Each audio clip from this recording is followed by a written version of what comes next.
I have been teaching a glass class in some of the most prestigious hotels and convention centers in America.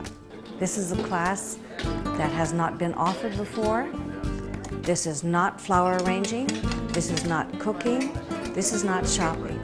This is working with glass and creating a really exciting individual piece. I didn't think we'd be making stuff, but this is fun.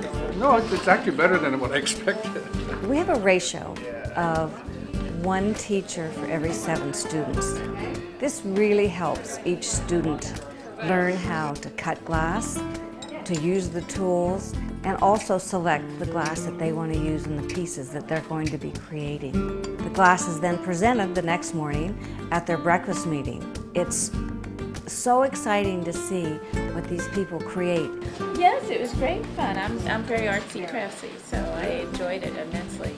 This is going to be an experience you'll never forget. You are going to love this class.